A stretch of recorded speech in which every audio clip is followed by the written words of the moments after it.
guys, she is my niece, you know, and she really wanted to be in my vlog, so that's why we decided to be together in this video. And you know what we are going to do? We will do unboxing of something coming from Amazon, Italy. So let's see guys if what there is inside. But first of all, thank you guys for always supporting to my channel, for watching my videos, and for subscribing to my channel. And if you are new, please subscribe to support. And let's do guys the unboxing.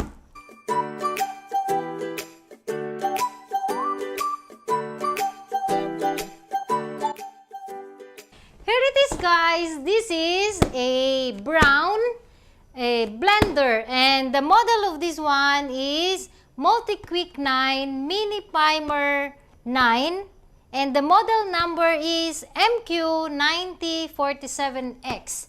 And you know guys, why I bought this blender? Because it's for my baby's food.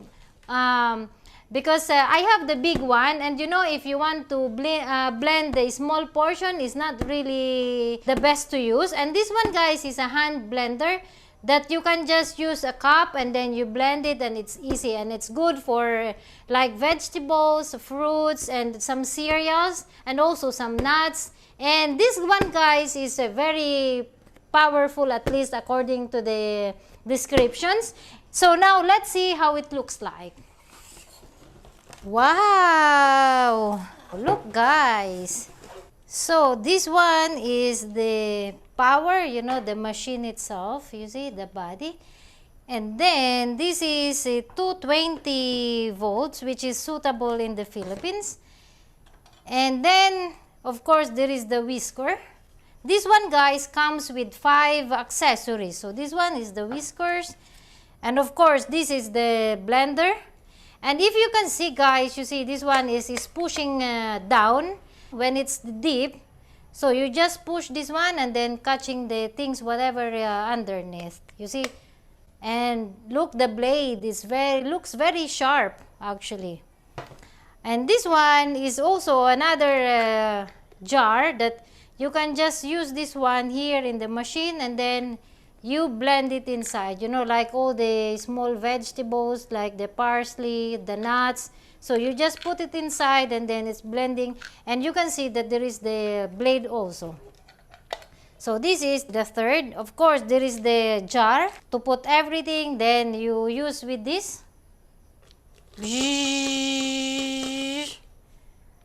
And then also this one is another blender as well. This one is more for like a mashed potatoes. You see, it's a plastic, but of course it's a hard plastic that can easily blend whatever is cooked, like the sweet potato, or steamed carrots. So it's quite easy to blend. And of course this one is the blender, the big cup, to blend, like if you want to make smoothie, like a shake, smoothie or something.